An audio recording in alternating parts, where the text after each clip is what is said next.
Hello friends, तो आज हम शुरू करने वाले हैं हाल ही में I knew series don't come home का पार्ट 3। तो चलिए शुरू करते हैं। सेकंड पार्ट में हमने देखा था कि वरी ने अपने हस्बैंड पर गोली चलाई थी, लेकिन वो गोली हस्बैंड पर ना लगकर उस अलमारी में लग जाती है जिसमें उसकी बेटी बैठी हुई होती है, जिसे देखकर वरी बहुत ज़्यादा घबरा जाती है। तभी हम देखते हैं कि ऑफिसर कहती है कि हमारे इकट्ठा किए गए सबूतों से यह साबित नहीं होता है कि आप अपने साथ एक बेटी लेकर आई थी। वरी गुस्से में कहती है, आपका दिमाग तो ठीक है, आपको क्या लगता है कि मैं झूठ बोल रही हूँ। वो फिर से चिल्ला चिल्ला कर कहने लगती है कि वो बैक सीट पर बैठी हुई थी, इसीलिए वो कैमरे में नहीं दिखी। तभी ऑफिसर कहती है कि आपके ड्रेस पर खून लगा हुआ है, हम आपकी जांच करना चाहते हैं। तभी मिस वरी कहती है कि क्या कहा आपने, लेकिन क्यों? तभी ऑफिसर कहती है कि ये कंफर्म करने के लिए कि कपड़ों पर लगा खून आपका ही है। वरी कहती है कि मैं उसकी माँ हूँ, क्या आपको मुझ पर शक है? ऑफिसर कहती है कि आपको हो रही परेशानी का दुख है हमें, लेकिन ऐसा नहीं है कि आप बेकसूर साबित होंगी। तभी वरी अपनी कुर्ती का एक टुकड़ा फाड़ कर दे देती है और कहती है, लो कर लो जांच, अब तो खुश। ऑफिसर कहती है, तो बताइए मिस वरी, क्या आपने ही तो कुछ नहीं किया अपनी बेटी को? अब वरी यहाँ पर कुछ सोचते हुए जोर जोर से रोने लगती है, उसकी सांसें रुकने लगती है। वरी के सामने वही दृश्य आ जाता है जब उसने अपने हस्बैंड को गोली मारी थी और उसकी बेटी कि जिस अलमारी में बैठी थी उस अलमारी में जाकर वो गोली लगी थी। हालांकि उसकी बच्ची बच गई थी, उसकी बच्ची को कोई गोली नहीं लगी थी। यही सोचते सोचते वो बहुत ज्यादा घबरा रही थी। फिर वो फटाक से अपने हस्बैंड को कॉल करती है और वो फोन पर चिल्लाने लगती है। वो कहती है कि तुम हमारी बेटी को ले गए ना, मुझसे छीन कर। उधर से उसका हस्बैंड कहता है कि क्या बकवास कर रही हो। फिर ऑफिसर उसके हस्बैंड से बात करती है। उसका हस्बैंड कहता है कि आप कौन बोल रही है? ऑफिसर कहती है कि मैं आपकी वाइफ से जानकारी ले रही हूँ, आपका वरी से क्या रिश्ता है? और वो कहती है, पहले आप ये बताइए कि आपकी बेटी कहाँ है? उधर से वो कहता है कि मुझे क्या पता, वो तो उसके साथ गई थी। फिर उसका हस्बैंड कहता है कि वो उसी के साथ गई थी। इधर ऑफिसर कहती है कि आपको यकीन है कि आपकी बेटी इनके साथ आई थी? वो कहता है कि हाँ, मुझे यकीन है। ऑफिसर कहती है कि क्या आपको पता है कि आपकी बेटी घर से निकलते वक्त किस टाइप की लग रही थी? तभी उधर से आवाज आती है। वो कहता है कि क्यों, क्या कुछ हुआ है क्या मेरी बेटी को? तभी ऑफिसर कहती है कि आपकी वाइफ ने एक रिपोर्ट लिखवाई है कि आपकी बेटी गायब है। वो कहता है कि मेरी बेटी को कुछ नहीं होना चाहिए। उधर से फोन पर वो आदमी वरी को डांटते हुए कहता है, वरी अगर तुमसे नहीं हो रहा तो वापस आ जाओ, तुम किस तरह की माँ हो, अपनी बेटी का भी ख्याल नहीं रख सकती। ऑफिसर उसे डांटते हुए कहती है, अपनी सफाई अपने पास रखें और अपनी बेटी का फोटो हमें सेंड करें, हमारा समय खराब ना करें। और उधर से ज्ञान देने लगता है, कहता है कि आप कौन है, किस विभाग से हैं, आपको पता नहीं है कि मैं कौन हूँ और किस विभाग से हूँ, ये और वो। ऑफिसर कहती है, जानती हूँ। ऑफिसर कहती है कि तू वो इंसान है जो औरतों को परेशान करता है और इसीलिए तेरी बीवी को तेरी बेटी लेकर वहां से भागना पड़ा। इतने में वो उसकी बेटी का फोटो सेंड कर देता है। फिर हम कुछ लोगों को पूजा करते हुए देखते हैं। वहां पर मिस वरी भी होती है जो अगरबत्ती लिए हुए ऊपर की ओर देख रही थी। शायद वो अपनी बेटी के सलामत होने के लिए दुआ कर रही थी। वहीं पर ये पुलिस ऑफिसर्स भी पहुंच जाते हैं और ये जानकारी निकालते हैं। सोचते हैं कि क्या लगता है, इसी ने तो अपनी बेटी को गायब नहीं कर दिया। ऑफिसर का दोस्त कहता है, समझ नहीं आ रहा, पर लगता तो नहीं। महिला कहती है, कई बार इंसान को खुद भी हिंसक बनने में देर नहीं लगती। वहीं उसका दोस्त कहता है, तो इसका मतलब ये है कि आपको उस पर तरस आ रहा है या शक हो रहा है।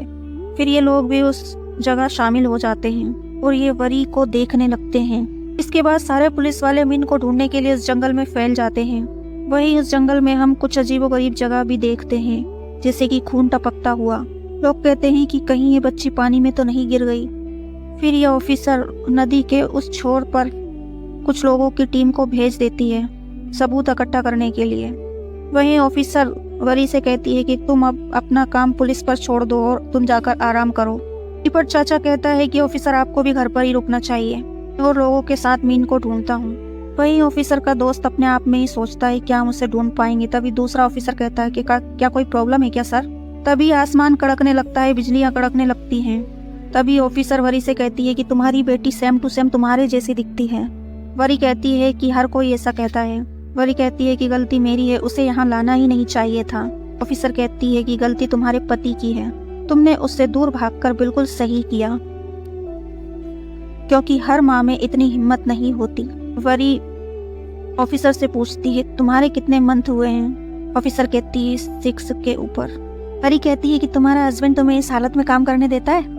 वहीं ऑफिसर कहती है कि बच्चा सिर्फ माँ के साथ ही रह सकता है, ये सच है ना? इतने में अचानक से बारिश होने लगती है और ये दोनों भागकर वरी के घर में आ जाते हैं। ऑफिसर बाथरूम की तरफ जाने लगती है। वहीं वरी सारे पर्दे लगाने लगती है क्योंकि खिड़कियां खुली हुई थी। तभी ऑफिसर एक रूम देखती है जिसमें ताला लगा हुआ था और वरी को आवाज देकर बुलाती है। तभी ऑफिसर के पास उसके दोस्त का कॉल आता है और वो कहती है क्या मिन मिली? वो कहता नहीं, अभी तो नहीं मिली। भी एक ऑफिसर कहता है कि यहाँ एक बॉडी मिली हुई है। तभी फोन पर ऑफिसर सुन लेती है। वो कहती है किसकी बॉडी है? ऑफिसर का दोस्त पास जाकर देखता है तो वो तो एक सुअर की बॉडी होती है। ऑफिसर वरी से कहती है तुमने सभी कमरों में अच्छे से चेक किया था ना? वरी कहती है कि हाँ, सैकड़ों बार देख चुकी हूँ। भी ऑफिसर उस कमरे की तरफ इशारा करते हुए कहती है कि ये वाला कमरा। वरी अपनी बाकी की चाबियों से उस ताले को खोलने की कोशिश करती है मगर वो नहीं खुलता। ऑफिसर अपनी कार से एक टूल लेकर आती है जिससे वो उस ताले को तोड़ देती है। ऑफिसर कहती है कि ये नीचे कौन सा कमरा है? वरी कहती है कि मुझे नहीं पता, कि माँ ने कभी नीचे जाने ही नहीं दिया। ये दोनों उस कमरे में जाने लगती हैं। ये कमरा बहुत ही गहराई में होता है, बहुत ज्यादा अंधेरा था, कुछ सामान ढके हुए थे। ऑफिसर उस पर से वो कपड़ा हटा देती है। ये कुछ मशीनें होती हैं, कुछ नक्शे होते हैं और लाइट का बड़ा सा जाल फैला होता है। ऑफिसर वहाँ की लाइट्स को जलाती है। ये एक लैब की तरह लग रहा था। वरी से ऑफिसर कुछ जानकारी लेती, कहती ये कौन सा कमरा है? मगर वरी कहती है मुझे नहीं पता, ये मेरी माँ ने बनवाया होगा। वहीं एक खून का धब्बा भी दिखता है और सामने ही एक बॉक्स है, उस पर एक कपड़ा बंधा हुआ है जिसे देखकर ऑफिसर उस डोरी को खोल देती है। वो कांच का बर्नी टाइप का बड़ा सा बॉक्स होता है जिसका एक कांच टूटा हुआ होता है। ऑफिसर उसमें अंदर चढ़कर देखती है। ऑफिसर वरी से कहती है आपकी माँ आखिर है कौन? इधर बाहर पुलिस वाले सारी जानकारी निकाल रहे होते हैं, यहाँ वहाँ के नक्शे छान रहे थे। बाकी पुलिस ऑफिसर्स अंदर आकर उस खून के धब्बे का फोटो लेते हैं और उस लैब के भी फोटो लेते हैं। ऑफिसर अपने दोस्त थे से कहती है क्या ये खून का धब्बा हो सकता है? उसका दोस्त कहता है हाँ, लग तो रहा है, अगर पूरी तरह से सूखा हुआ है काफी वक्त से होगा। तभी ऑफिसर वरी से कहती है क्या आपसे पहले कोई इस कमरे में आया है? वरी कहती है मुझे इस बारे में नहीं पता, मुझे ये घर छोड़े 20 साल से भी ऊपर हो गए और आज पहली बार मैं इस नीचे वाले कमरे में आई। एक पुलिस वाला को एक धब्बे टाइप का निशान दिखता है। वो कहते हैं इंस्पेक्टर इधर देखिए। तभी ये सभी लोग उधर चले जाते हैं। ऑफिसर कहती है कि आखिर ये किस टाइप का निशान है? यह धब्बा गोल टाइप का होता है। ऑफिसर वरी से कहती है कि इस कमरे के ऊपर क्या है? वरी कहती है कि ड्राइंग रूम हो सकता है। फिर ये सभी लोग उस कमरे के ऊपर आ जाते हैं, वहाँ के फोटोज लेते हैं। तभी एक फोटो वहाँ रखी होती है। ऑफिसर कहती है कि ये कौन है? वरी कहती है कि मेरे परदादा हैं जिन्होंने ये घर बनाया था। वो बताती है कि उसके दादा इंजीनियर थे। ऑफिसर उस मेटी को मोड़ देती है, रोल कर देती है। तभी वो देखती है कि वहाँ भी एक गोल राउंड सा धब्बा बना हुआ है। ये सेम धब्बा पंखे के ऊपर सेम सीध में बना हुआ है और इसके ऊपर वाले कमरे में वे तुरंत पहुंच जाते हैं। तो ऊपर कमरे में पहुंचते ही वो देखते हैं कि उस धब्बे के ऊपर तो एक कवर्ड रखा हुआ है। ऑफिसर कहती है कि ये कैसा निशान है? लगता है कि जलने से हुआ है। ऑफिसर सोचती है कि ये निशान तो बहुत सी जगह बने हैं, शायद ये काफी सालों से हैं। वही वरी कहती है कि मगर इन सब चीजों से मेरी बेटी का क्या लेना देना? ऑफिसर कहती है मुझे भी नहीं पता। अब ऑफिसर सोचती है आखिर इस घर का चक्कर क्या है। तभी वो उस कमरे में पहुंच जाती है, हालांकि वो उसी कमरे में थी जिससे उसकी बेटी गायब हुई थी। वो बेट को देखती है और कहती है कि आपकी बेटी इसी कमरे से गायब हुई थी ना?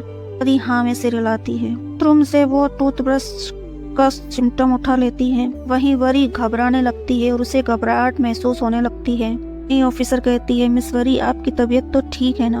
और कुछ सामान को डीएनए टेस्ट के लिए वो भेज देते हैं। ऑफिसर वरी से कहती है कि आप आराम क्यों नहीं कर लेती? बच्ची को तो हम ढूंढ ही रहे हैं। फिर ऑफिसर नीचे उतर कर आने लगती है। तभी उसका दोस्त कहता है मैं हेल्प करता हूँ ना? वो कहती है कि नहीं थैंक यू।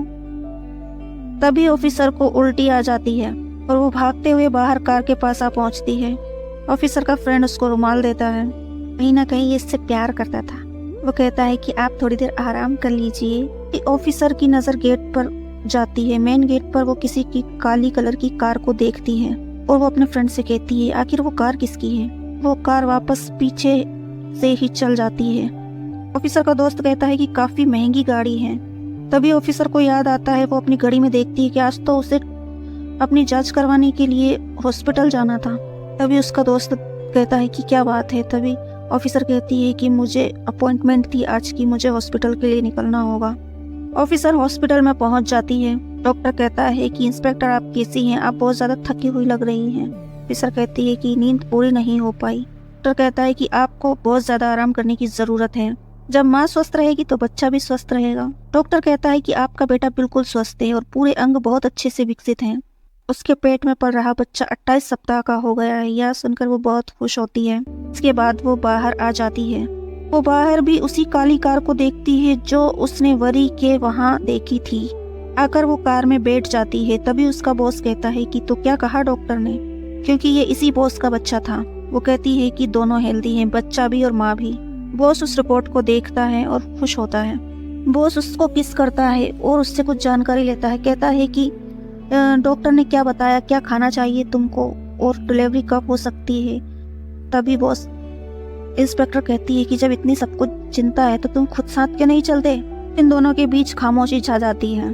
उस कहता है कि मुझे और भी काफी सारे काम हैं। उस कहता है कि तुम्हें आराम की जरूरत है, तुम आराम करो।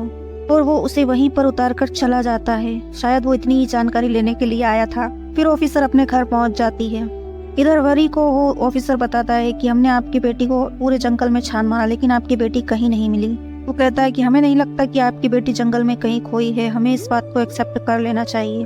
तो समझाने की कोशिश करता है कि तुम्हारी बेटी को कोई कहीं नहीं लेके गया। फिर वे सारी टीम को कह देता है कि जाकर सभी आराम करें। इधर वरी बहुत ज्यादा चिंता में थी और वो अब खंबे से सिर टिकाकर सोचने लगती है। इधर ऑफिसर भी सो रही होती है लेकिन उसको नींद नहीं आती है। वरी बाथ टब में नहा रही होती है। उसके बाद उसे पता नहीं क्या होता है। वो उठकर फिर से अपनी बेटी को ढूंढने लगती है। उसे लगता है उसके घर में कोई घुसा है। वरी को लगता है कि उसकी बेटी है, इसलिए वो बाहर आती है और कहती है मीन तुम हो क्या बेटा, और वो ढूंढते हुए नीचे आ जाती है। ऑफिसर के दिए हुए नंबरों पर वरी कॉल करती है और ऑफिसर से कहती है कि मेरे घर में कोई घुस आया है। इधर ऑफिसर नींद में होती है लेकिन वो फट से तैयार होती है और वरी के घर के लिए निकल जाती है। ऑफिसर उससे कहती है कि आप चिंता मत कीजिए, हम तुरंत वहाँ पहुँच रहे हैं। इधर वरी अपने हाथ में गन लेकर घूमती है और वो बंदूक को लेकर पूरे घर में घूमने लगती है। उधर से ऑफिसर हलो हलो करती रह जाती है। इधर वरी उसी बच्ची को देखती है जो मास्क पहने हुए थी। वो गिनतियां गिन रही थी। वरी उसका पीछा करते हुए उसके पीछे भागने लगती है। वो उससे मिन मिन कहती है और उसका पीछा करने लगती है। ये फिर उसी कमरे में पहुंच जाते हैं जिसमें मीन थी। वो कहती है मीन बहुत हो गया, तुमने मुझे बहुत परेशान कर लिया। और वो उसी कबर्ड के पास पहुंच जाती है जिससे मीन गायब हुई थी। और तभी हम देखते हैं कि जैसे ही वो कबर्ड खोलती है उस मार्क्स वाली बच्ची को वो देखती है और तभी से वो वरी भी वहां से गायब हो जाती है और उसके कबर्ड लग जाते हैं। फिर वरी को हम एक पानी सी जगह में तैरते हुए देखते हैं और वो एक ऐसी जगह जाकर गिरती है और वो जगह वही होती है जो एक बॉक्स होता है कांच का। वरी कहती है कि ये मैं कहाँ आ गई। आगे की सीरीज हम अगले पार्ट में शुरू करेंगे। Thanks for watching.